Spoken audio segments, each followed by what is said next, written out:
खाजगी जीवन नाही महाराज, खाजगी जीवनच नाही. उठलं का एवढंच करतो रोज, एक नाही करीत कधी. आपलं जवळ सापडलं तर 5चा विक्रम आहे. 4-3 तास हे चालू चालू काढतो रोज. बारामाही मी काही सिजनेबल बोल आहे. मला 60 कीर्तन ज्या महिन्यात तो महिना हाफ, ज्या महिन्यात 60 कीर्तन असतील तो महिना आपला सुट्टीचा. चालू चालू अशी 82, 85, 90 सहज काढतो मला सहज. आता दुसरं हे अजून एक करायचे आणि टायमिंग नाही. टायमिंग कव आहे रात्रीचा 11 सुरू होते शेवटची, रात्रीचा 11ला सुरू राहते शेवट चालते.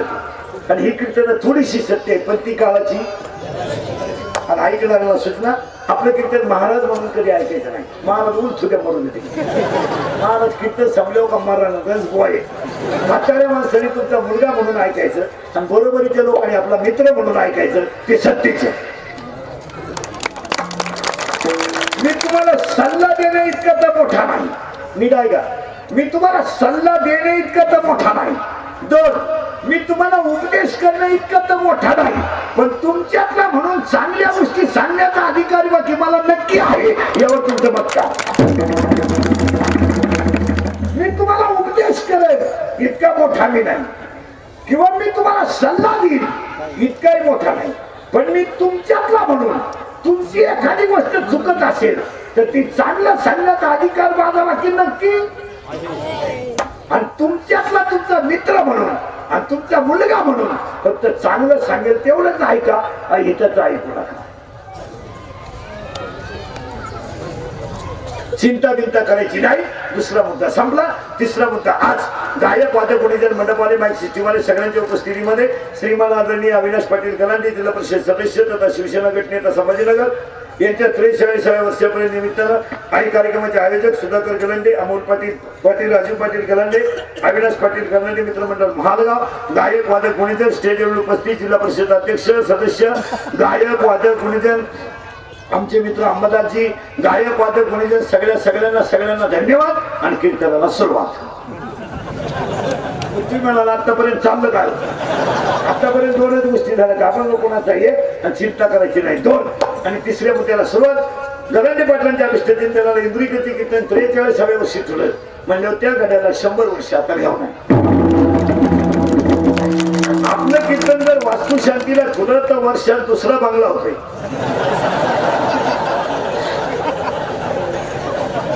दुकानाच्या उद्घाटनाला जर ठेवलं तर वर्षात दुसरं दुकान होते. आणि जर लग्नाला ठेवलं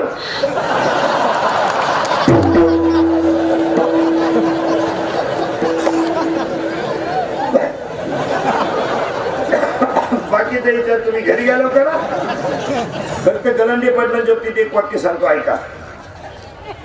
जी माणसं स्वतःसाठी जगतात ती जिवंत असून मेलेली असतात आणि जी माणसं दुसऱ्यासाठी जगतात ती कधी मरत नसतात. आणि देव एकालाच एक गोष्ट देतो, पुन्हा कुणाला देत नाही. हे कधी ध्यानात ठेवायचं. राजकारणाचा गुण अंबादास पाटलांना देईल किंवा गलांडे पाटलांना देईल, तो दुसऱ्याला देणार नाही. या जगात किती भाषण करणारी झाली, कितीही माईक तुटस्तावर भाषण करणारी माणसं झाली, पण स्वर्गीय श्री बाळासाहेब ठाकरे नंतर भाषणाची तसे कपडे घालतील लोक, तसा भाग पाहतील, पण ते भाषण एकदा आणि एकदाच. बसलेल्या येण्याचं सुद्धा रक्त सळसळलं पाहिजे असं भाषण. जाऊ द्या ती व्यक्ती महाराज अजून 10 वर्ष पाहिजेच होती महाराज. ते कुणालाही जमत नाही. एकदाच. दुसरं वाक्य आहे का? हसत खेळत ठेवणारं भाषण आणि विरोधकाला हसायला सुद्धा लावणारं भाषण स्वर्गीय श्री विलासराव देशमुखांनंतर कोणाला जमलं नाही. आणि दुसऱ्याच्या हृदयाचा छेद घेणारं आणि गपक्यात खाली पाहायला लावणारं आणि गपक्यात हसायला लावणारं स्वर्गीय आर पाटलानंतर भाषण कुणाला जमलं नाही. सगळ्यांना हसून खेळून देव दाखवणार नारायणगिरी महाराजांनंतर अस्तित्व साधू टेम्पोन झाले. टेम्पोन साधू झाले. टेम्पोन वैतागला का साधू. पण नारायणगिरी महाराजांनंतर साधू होणे नाही तसं पुन्हा होणे ना. एकदा उद्या तुम्ही म्हणाले इंद्रिकर साधू आहे, तुम्ही भांबीर, तुम्हाला आमचे लफडे काय नाही.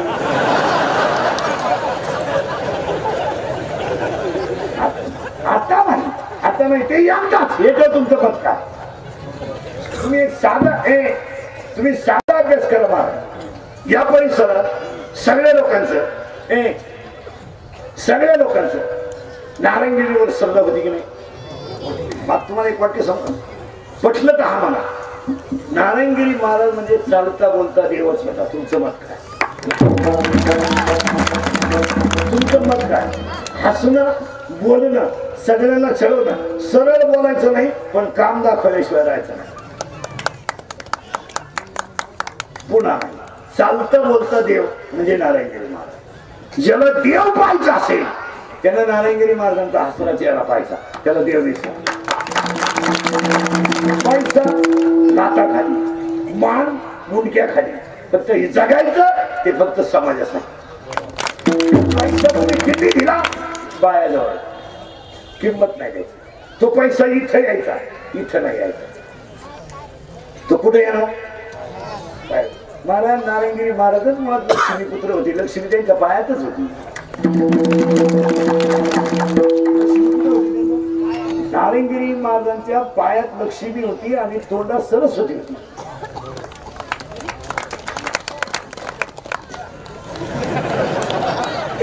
सरस्वती नाही. आणि ते किती वेळा होत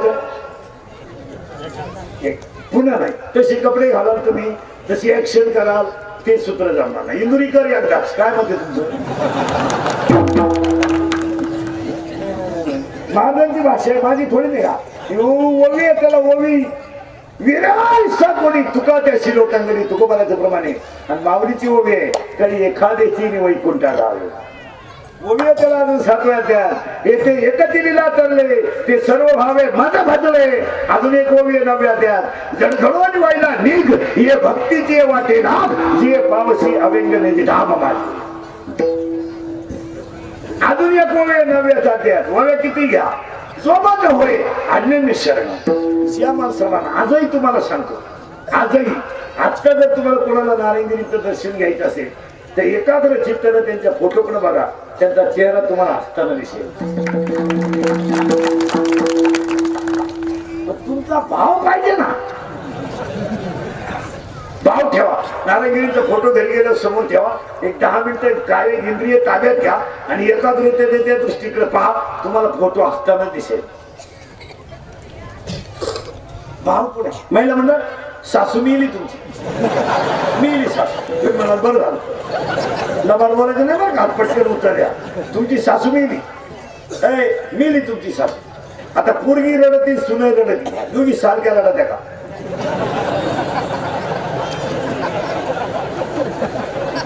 मुलगी रडती मला आई मिळणार नाही म्हणून, आणि सून रडती सुटली म्हणून. भाव. शाळेतून पोरगा आलं का आई त्याच्या तोंडावरून हात फिरवते, तो वात्सल्य भाव आहे.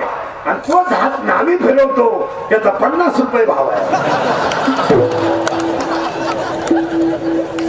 आई हात फिरवते, नावी 50. नाव्याचा भाव वेगळा आहे. मांजर आपल्या पिलाला 7 घर फिरून नेते, पण पिलाला दाताचा धक्का लागत नाही. मांजर आपली पिलं 7 घर घेऊन येते, पण पिलाला धक्का लागत नाही. ध्यानात ठेवा. आणि त्याच दाताखाली मांजर उंदीर जगत नाही. कारण मांजर नेतानाचा भाव वेगळा आहे आणि उंदीर फाडतानाचा भाव वेगळा आहे. आज समाजाचा भाव वेगळा आहे. 10 वर्षापूर्वी पुढाऱ्या मागे हिंडणारी कार्यकर्ते आणि आता हिंडणारे कार्यकर्ते याच्यात जमीन आसमानाचा फरक आहे. 10 वर्षापूर्वी निष्ठावंत कार्यकर्ते होते, काम नाही झालं तरी चालेल पण आपला माणूस कमी पडता कामा नाही. आज तसं नाहीये. आज काम जर झालं नाही पक्ष बदलला. आता जर एखाद्या सरपंचाला फोन आला माझी मुलगी आजारी, तो जर म्हणला सकाळी पाहू, तर तो फोन करणारा काय म्हणतो म्हणजे कोण शिकवत. 6 वर्ष तुझ्या मागे इकडं छुटे होतो का नाही दुसऱ्या पक्षात. आता निष्ठा नाहीये, निष्ठा निष्ठी आहे. निष्ठा जुने म्हातारे होते मेले महाराज पण पक्षातून एक कुकून दुसरीकडे गेले नाही. जुने म्हातारे होते मेले काय म्हातारे पण पक्ष बदलवला नाही आणि मेले पण पक्ष जरी बदलला व्यक्तीचा पिछाच वाढला नाही. तोच माणूस आता नाही. आता झाकली सवाल आहे. आता इथून पुढे तर काय होईल सांगता येत नाही. हो मग गलांडे पाटलांच्या अभिष्ट चिंतनाला कीर्तनाला सुरुवात. त्या कुटुंबाला त्यांच्या परिसराला सगळे स्टेजवर उपस्थित मान्यवर जिल्हा परिषद अध्यक्षबाई सगळ्यांना धन्यवाद. आणि या कुटुंबाला परमेश्वर उदंड आयुष्य देव आणि त्यांच्या कार्यकर्त्यांनी एवढा मोठा कार्यक्रम ठेवला. हे कार्यकर्त्यांचं कौतुक करावं. कार्यकर्त्यांना धन्यवाद आणि आजच्या कीर्तनाला सुरुवात. कीर्तनातले एक दोन मुद्दे मी फक्त तुमच्या पुढे स्पष्ट मांडणार आहे. सगळे राजकारणी लोक शिकलेली लोक नेत आहेत. काही गोष्टीचं कुणूनही नाही झालं तर कीर्तनातून समाज प्रबोधन होणं ही काळाची. आता एक गावातले ग्रामसेवक पोलीस पाटील आणि गावातले पुढारी तुम्हाला माझं कीर्तन पटलं का हा म्हणायचंय नाही तर नाही म्हणायचं. या लोकांनी गावात एक अशी जागृती केली पाहिजे आता की तुम्ही मतदान कुणालाही करा तर ते 100% व्हायला पाहिजे. तुम्ही हा म्हणायचं नाही कुणालाही करा ते देशातला काही सबंध नाही. आपलं क्षेत्र वेगळं आहे ते क्षेत्र वेगळं आहे पण 100% व्हायला पाहिजे. याच्यावर तुमचं मत काय. लोकांना अजून मतदानाचं महत्वच कळलं नाही याच्यावर तुम्हाला काय म्हणायचं. हे कळलं काळाची. तुम्ही वेळ घालू नका. माझ्या मतदानाच्या दिवशी दिवस जाईल असं नाही. 7:30लाच जा तुम्ही 7:45ला मोकळे व्हा पण लोकशाहीने दिलेला अधिकार प्रत्येक नागरिकांना बजावलाच पाहिजे. याचं तुमचं मत काय. तो 18चा असो आता 98चा असो 98ला अधिकार आहे आणि 18लाही. पण पाया पुढे सांगतो आजच्या कीर्तनात गलांडे पाटलाच्या अभिष्ट चिंतनाला लोकशाहीने दिलेल्या अधिकाराला तुम्ही मुकू नका. यावर तुमचं मत का. करा तुम्ही स्वाभिमान करा. तुम्ही कुणाच्या गाडीवर जाऊ नका. कुणाचा रुपया घेऊ नका. पायी जा. स्वतःच्या गाडीवर जा. योग्य व्यक्तीचं बटन दाबा आणि इज्जतीत घरी या. कुणाचा रुपया घेऊ नका. 5 वर्ष तुम्हाला कोणालाही प्रश्न विचारण्याचा अधिकार आहे. तुम्ही काय विचारते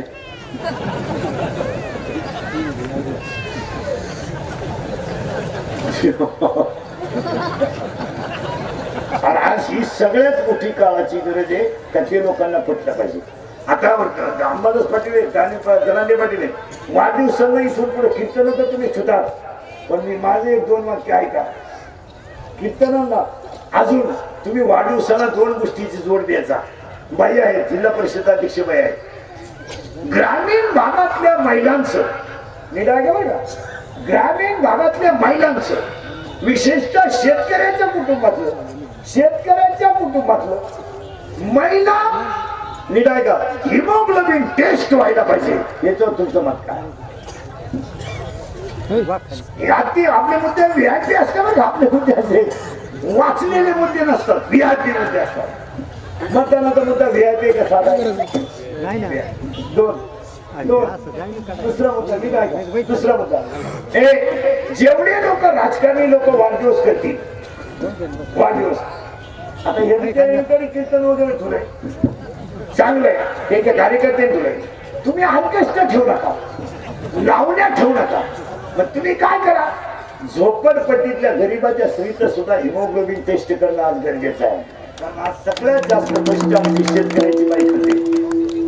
रक्तदान नाही चेकिंग आणि हे चेकिंग करणं का गरजेचं आहे तर आमची शेतकऱ्याची बाई 99% संसाराचा गाडा चालवते पण परिस्थिती नसल्यामुळे ती तिचा आजार कोणाला सांगू शकत नाही. काय मत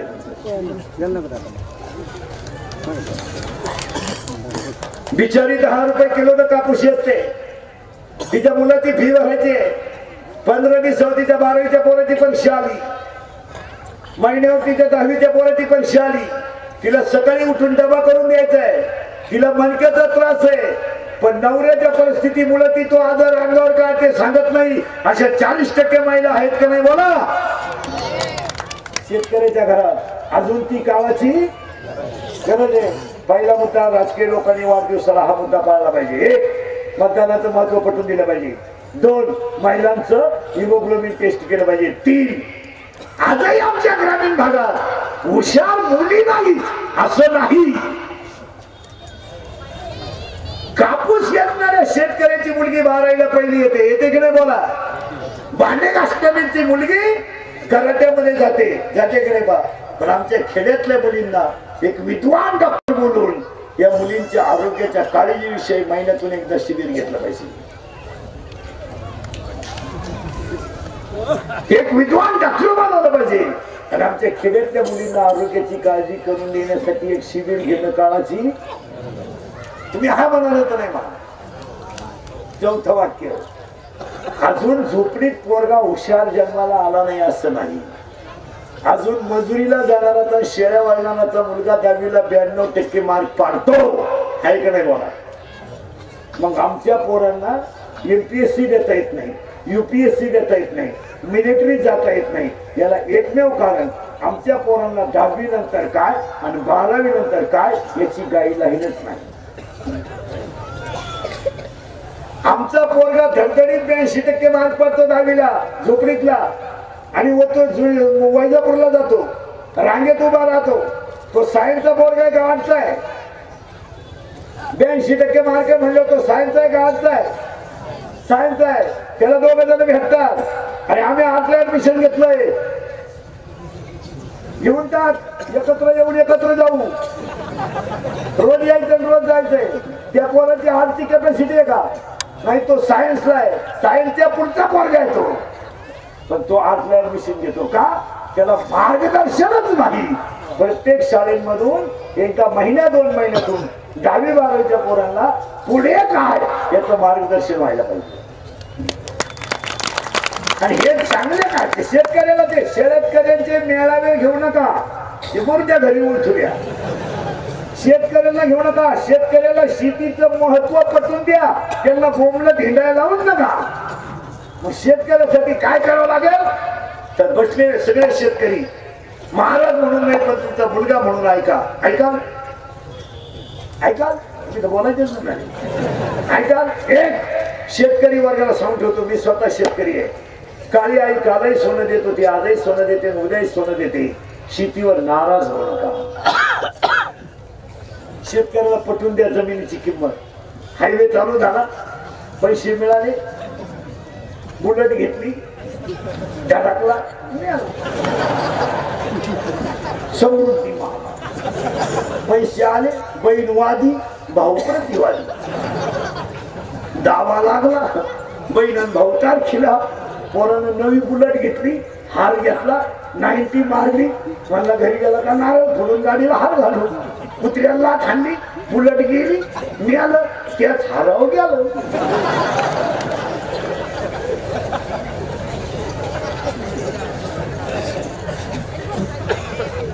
महाराज आमच्याकडे विमानतळ आलं शिर्डीला तर काकडीचा माणूस दुधाची पिशवी आला शिर्डीला येत होता.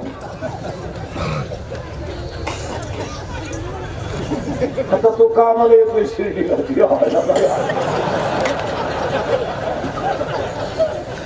लक्ष्मी भाऊ उठाल्यावानी वागून तुला चालते का. शेतकऱ्याला 5-6 मुद्दे ऐका. एक, वारंवार त्याच जमिनीत तेच पीक घेतल्यामुळे जमिनीची ताकद कमी झाली. काय म्हणते. 2, टाटा बेटरी, निराय कचर, राऊंड अप, गोल, M45, M35, अविनाश या तणनाशकांमुळे जमिनीतले जीवाणू गेले. हा माना नाही तर नाही मला. 3, urea, ammonium sulphate, super phosphate, 2626, IFFCO या केमिकल युक्त खताने जमिनीत क्षार राहिले नाही. 4, पिकाला भरलेलं पाणीच विहिरीत जाते आणि विहिरीतलंच पाणी परत पिकाला येते. त्याच्यातलं अनालिसिस करा, त्याचा pH वाढलाय, ते पिकाला लायक राहिलं नाही. हा, कारण सुशिक्षित लोक ध्यानात ठेवा सर्व्हिसवाले. पिकाला लागणाऱ्या पाण्याचा pH असावा 7. तो आपला pH गेलाय. तुमचा वैजापूरचा जर विहिरी तपासल्या pH गेलाय 9.5 8.5 पर्यंत. तुमचं पाणी पिकाला लायक राहिलं नाही. मुळात पाणीच राहिलं नाही. चौथं कारण तुम्ही हा म्हणाला त्याला मला. चौथं कारण प्रत्येक शेतकऱ्याच्या दारातून गाय आणि बैल गेला, परिणाम शेण खर्च जमिनीला राहिला नाही. 5 शेताला बांध नसल्यामुळं, शेताला बांध नसल्यामुळं, बांध नसल्यामुळं शेताला पिकाला ऑक्सिजन आणि कार्बन डायऑक्साईड मिळत नाही, झाडं राहिली नाही. नीट आहे का? एक माणूस लिहून घ्या, एक माणूस 24 तासात 21,600 वेळा श्वासवास घेतो.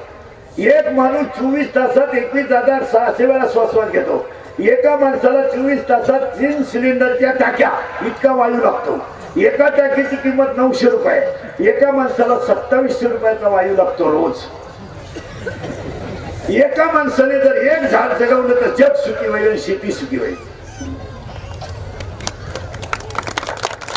आणि 7वं कारण शेतकऱ्याच्या घरात खर्चाचं नियोजन नाही, म्हणून शेतकरी भिकारी आहे. तुमचं मत काय? 8वं कारण शेतकरी हलक्या कामाचा झाला. बाप बोलला का पोरांना फाशी घ्यायची, आई बोलली का पुरीनं औषध द्यायचं. हे नालायक विचार या 2-4 वर्षात नाही झाली. आता 2-3 महिन्यापासून शेतकऱ्यांना आत्महत्या बंद केल्या. तुम्ही वाचली का 2-3 महिन्यापासून? शेतकऱ्यांना सोडून दिला तो नाच, कुणी दखलच घेईन तर काय. आपण जरी नेलं तर मागच्याला 1 लाख मिळालं, काय 6 वर्ष जातात, सगळं जाऊन 22,000 मिळालं. का मला बंद झाले शेतकरी आत्महत्येची. मोर्चे सुद्धा बंद झाले. 2 महिने झाले. आता डांबरी होईल की नाही? लोक डांबार कापलं पण फरक नाही पडला. येऊन करता काय? आता सगळे पुढारी लोक, तुम्ही आता हॉस्पिटलांमध्ये जाऊन बघा, फाशी घेणारे आत्महत्या करणारे कोण येत ऐका. इंजिनिअरिंग, डिप्लोमा, पॉलिटेक्निक, ITI आणि कॉलेजची अवलादी यांना महाग आलाय नाही. आता ह्या अवलादी आत्महत्या का करायला लागल्या? उत्तर, यांचे कान झाले हलके. काय मध्ये? दुसरं कारण, या हरामीला 70ची पल्सर कॉलेजला राहिला. 1 लाखाची बाईक आहे, 10,000चा त्याच्याकडं मोबाईल, 2-2.5 हजाराचा त्याच्या पायात बूट आहे. आणि तो माझातला तो रुपया कमवायचा नाही. 1 साईड भांगपाडी ते. अरे बगलात गुचिड्या झाल्या तुझं ना साईडला बकला झोपत होतो. बोकड्या तुला बसण्या मारी 1 साईड भागल्यात बगलात गुचिड्या खाली दिलं आणि ह्या अवलादी गेल्या उताटल्या. आणि यांना खरा आधार कोणता? जागृत देवस्थान. तिथं लई जागृत देवस्थान, तिथं लई खोलीची. पोराला बापानं 100 रुपये दिले, मग तो 100 रुपयामध्ये कॉलेज जाऊन येतोय ना, मग वरती पैसे याची काही गरज आहे का? अजून 100 दे, जाऊ दे. त्याचं ऐकून त्याच तो पहिल्यापासून तसाच. कोण तो? त्याला काही जमलं नाही.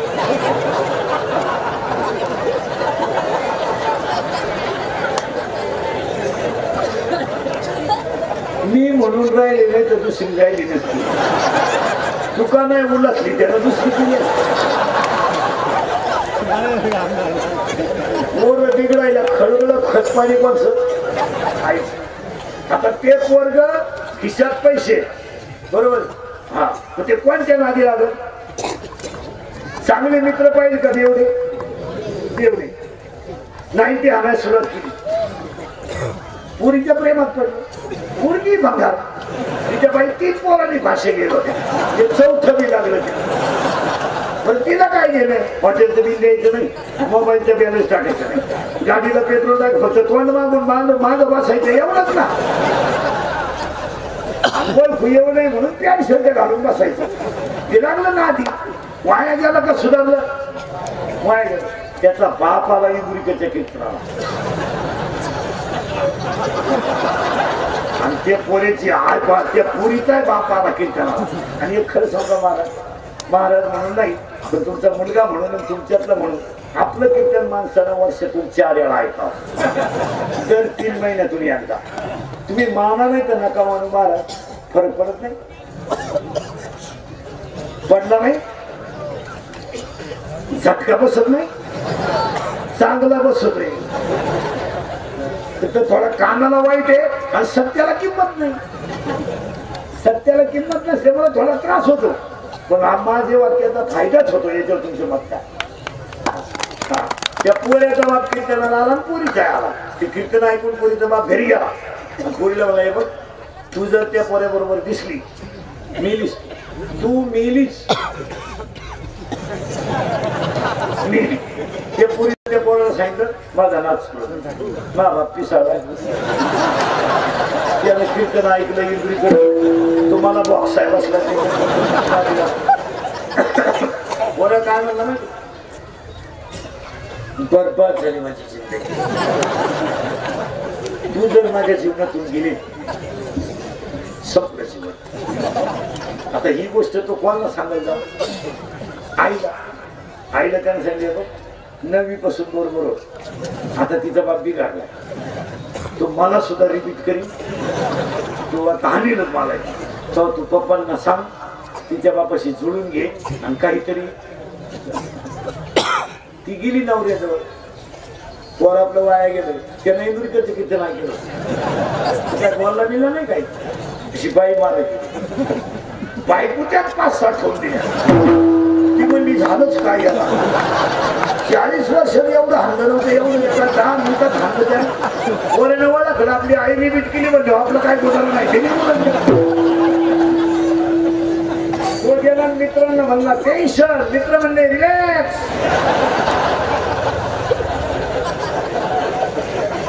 मित्रांना म्हणला टेन्शन, मित्र म्हणले रिलॅक्स. त्याला 2-4 90 हाणल्या. आणि गंमत अशी 90 हाणली ना, ते वाघाच्या गप्पा हाणायला. त्याचं कारण सांगतो तुम्हाला. पोपट्यानं केली वाघाशी कुस्ती आणि वाघानं केली डुकराशी कुस्ती. ती ग एकत्रच बसायची, वाघ, पोपट आणि डुक्कर. ते पोपट मेला, वाघाला दुःख झालं, त्यानं अन्न पाणी सोडलं, वाघही मेला. मित्र गेल्यामुळं डुक्करही मेलं. आणि ती घर या झाडावर गेले, त्या जागेवर झाड उगलं आणि ते झाड मोहाचं होत. आणि दारू कशी काढतात? मोहाची. जेव्हापासून दारूने पेला तर पोपटासारखा बोलतो, वाघासारखा धडकाळ्या फोडतो, डुकरासारखा लोळतो.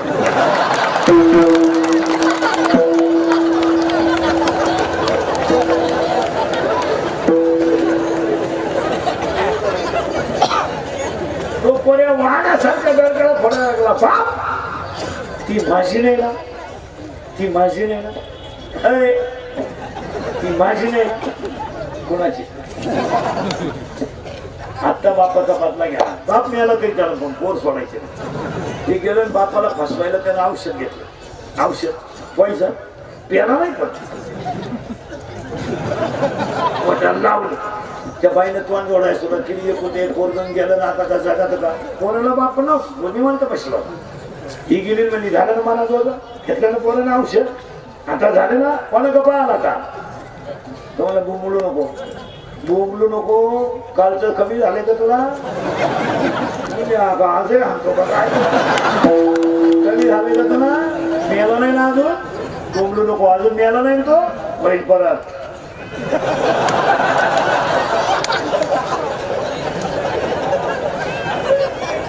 थोडं लांबल पण होईल, तू भुकू नको. तू जर भुकली ना, तू मेलीस. म्हणजे आता करावं काय? तो पोरे म्हणला, बापाला औषध आहे लावू पडा ना. ते पोरग घाबरलं, जर औषध पेला त्यामुळे घाम आला त्याला. आणि ते आलं बापाजवळ. बापाने किती नाही केलं ते, माग बाया केल्या बापाने. असं रिपीट केलं काल ते बापाला पेलोच नाही.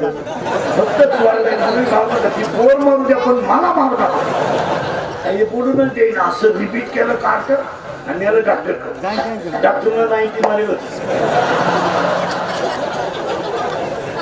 डॉक्टरने घातलं त्याला आतल्या खोलीत आणि काढला कमराचा बेल्ट. असं रिपीट केलं तो डॉक्टरला म्हणला डॉक्टर पाया पडतो पप्पानी हमने येत पड मला बोलू द्या तुम्ही अहो मी पेलोच नाही तुमची शपथ घेऊ का गपचीदास आलेलं पेशंट धुतलंच पाहिजे आता म्हणलं मी पेलो बोंबलो नको आता शिक्का वरून धुतलंय आता हातून धुवायचंय गपचीदास पालथा झोप पालथा झोपलं ना पालथ कंपाऊंडरला सांगितलं आंध्रे नाही सांगली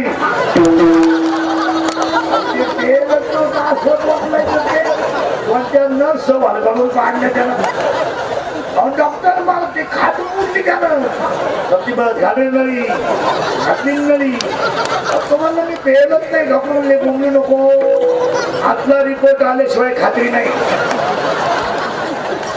आता म्हणलं मी पेलच नाही जेव्हा इकडून नळी घातली इकडं काढली शांत झालं 2-3 दिवसानं त्या पूर्वीचा मेसेज आला त्यानं उसाकावच नाही आता इकडून घातली नाही इकडून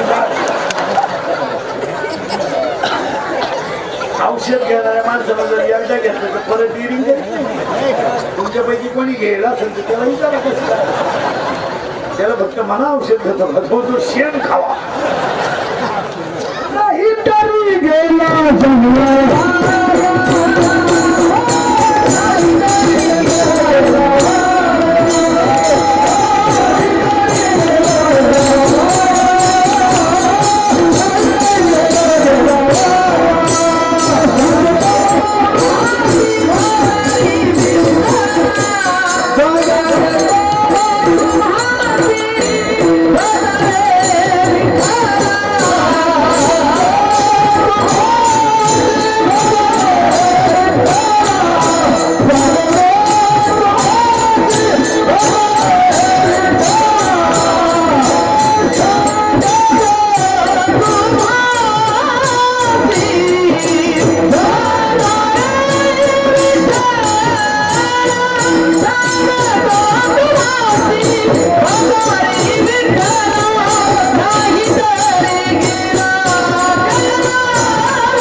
अवलादी डांबरी होणार बाई मादेव यांना तो भाड्याच्या घरात सुरू तुझं माझ्यावर भरोसा नाही का त्या बापाचाच नाही तर सुरूचा कसा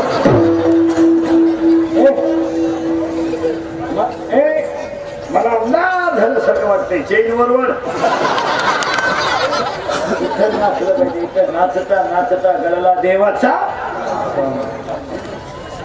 म्हणून पोरांना 10वी नंतर काय याचं मार्गदर्शन व्हायला पाहिजे इथं आपण 20 मिनिटापूर्वी होतो तुम्ही नाही काळजी करायची मी रातभर येईल भरपूर आहे जाऊ द्या आणि शेतकऱ्याला अजून एक वाक्य सांग डिपार्टमेंटच्या वाढनुसार शेतीला साईड बिझनेस करा शेतीवर नुसता संसार होणार नाही मुलांचे ऍडमिशन लग्न दवाखाना या गोष्टी शेतीवर जमणार नाही शेतीला साईड बिझनेस करा गाडी का कुलती का बावी का बटारी का म्हशी भाकरा 150 रुपये म्हशी कोंबड्या पाळा सोलून कोंबडी 130 ला आहे भाजून 140 ला आहे बॉईल करून 180 ला आहे शिजून 230 ला आहे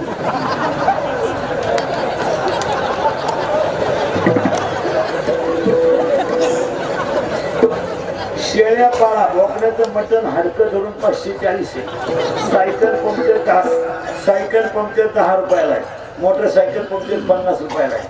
महाराज आता सध्या हायवेच्या कडाला रसांची दुकान आहे. रसांची जाऊ द्या 2 माणसं गुंततात पण 1500 रुपयाला मरण नाही. काय म्हणते आता सुट्ट्या लागतील. 12वीचे तोंडगे पुढच्या महिन्यात मोकळे होते आणि 12वीच्या मुलांच्या बापांना आता घरी गेले गेले एक काम सांग. जियांची सांड 12वीला आहे